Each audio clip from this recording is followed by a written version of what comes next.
in this war, and there are some people or some parts who are victorious, who are triumphant. So the Serbians are the losers, and they are being chased right back. You see? So this is a report.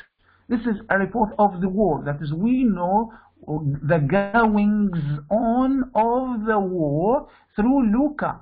And what does she say? She adds, they say they may run into the town because they are fugitive, because they have lost the war. So they may plunge, they may force their waves into this Bulgarian city, you see, which lies or which is situated on the borders near the war front, near the war front.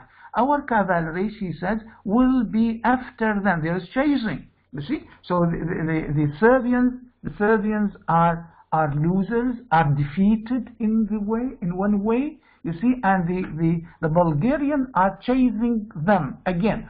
She says, our people will be ready for them, you may be sure. Now they are running away. Again and again, this fact, you see, of defeat is stressed again by Luca. So Luca, in fact, here plays this role, and I want you, in fact, just to pay attention to her role. So she works as a war correspondent. She hates the family, you see, whom she works in their house, you see, and she is paid for that, you see. So this is part of her character. This is part of her character. Again, we will see that she will love, or she will in fact tempt Sergius, you see, into her love. I mean, she will take Sergius to her side, to her love, to her bosom, you see, and she will steal, in one way, she will steal Ryane's fiancé, you see, from her. Although Ryana is betrothed to Sergius, but Luca, in fact, was after him, you see, or let us say Sergius is a bad man. Sergius is not faithful to his girl Ryana. You see, again, this is a justification made by the dramatist George Bernaccio, in fact, to justify the reason why Ryana will fall in love with the stranger, with the fugitive, you see, who comes into her room. You see, so she will love. We know that in coming events we will see how Ryana is sympathetic, in fact, sympathetic with the stranger, with the Serbian fugitive. You see, and immediately she will fall in love with him, forgetting everything about Sergius. You see, so in juxtaposition, later we will see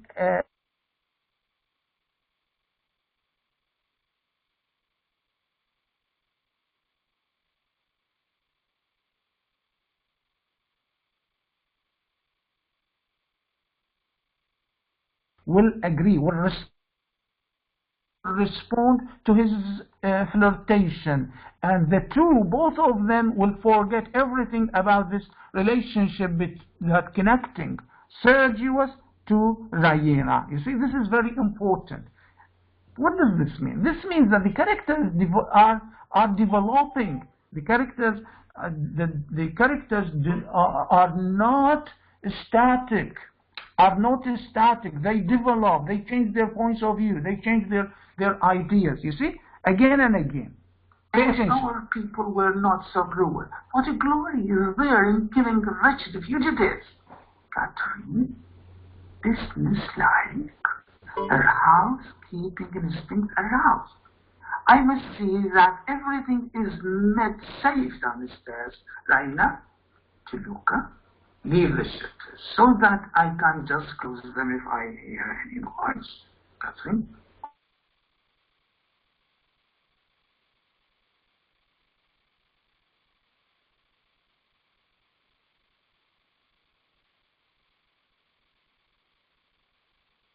and leave them all.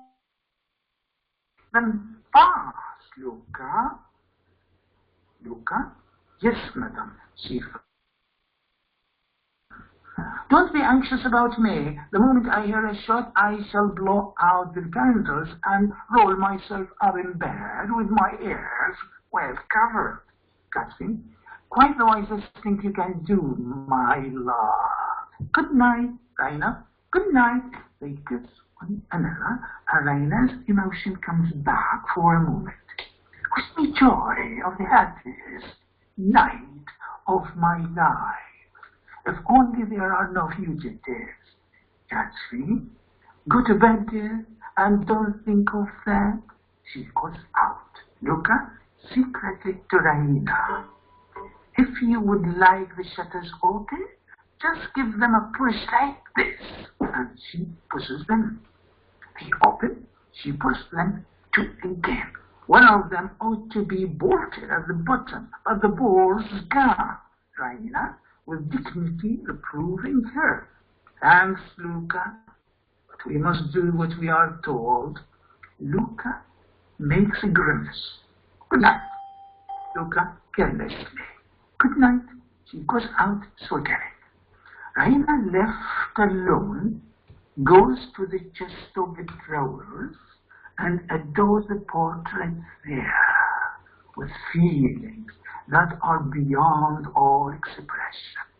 She does not kiss it or press it to her breast or through it any more or show it any more of bodily affection, but she takes it in her hands and anything. You see, we say earlier, and perhaps this is in the last lecture, we know that the girl, Raina, is innocent and is romantic, and she loves her fiancé. This is why she has put his photograph, you see, near her bed. Now, before she goes to sleep, she embraces the photograph, she kisses the photograph, and she thinks that in one way or another she worships this man.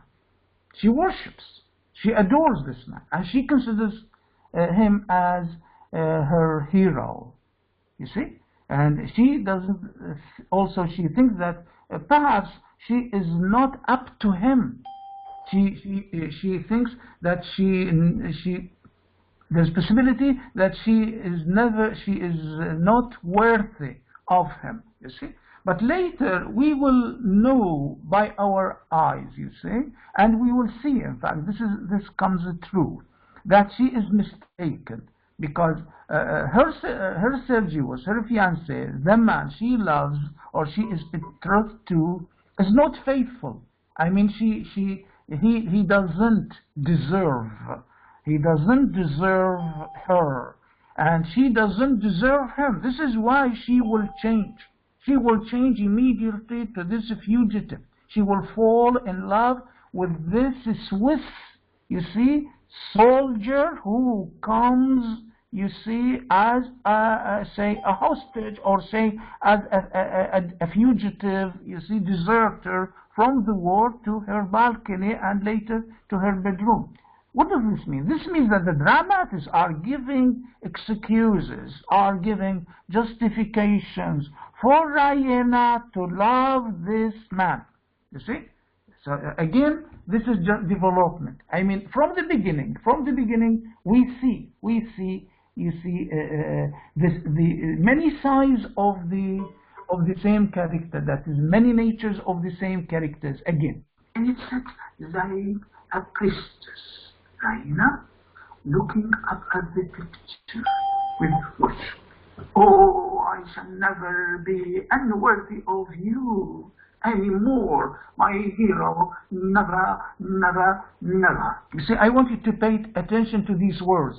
Unworthy of you. She thinks that she is unworthy of Sergius. Why? Because Sergius, according to Luca, according to Catherine's big news, is a hero. He is the idol of the war. We are told that. We are told that Sergius became the idol of the war, and he was hero. Later, we discover this is not true. He was a fugitive. He runs away from war, and he is defeated. You see, and he is not, you see, in the same image that we listen to. I mean, the image here is depicting him as dignified, as hero, as victorious. You see, this is why this description makes its effect, its influence on the innocent Raina. This is why she considers Sergius as her hero and unworthy. She says that, unworthy. But later we discover this is done by, in fact, by the dramatist. That there is irony. In one way, there is irony. The dramatist here, in fact, here portrays ironically the character of Sergius. You see, later everything is made it clear. Yeah, again. She replaces reverently and selects a novel from the little pile of books. She turns over the leaves dreamily, finds a page, turns the book inside out at it, and then with a happy sigh. Yeah, this is another, in fact, part or side of Raina. We know that she is innocent, she is romantic, she is in love with her fiancé, that she is faithful. See, she is faithful. Now we discover something else in the depth of this character. She is well cultured. She is fond of reading. And this is why she has a pile of books, pile of novels.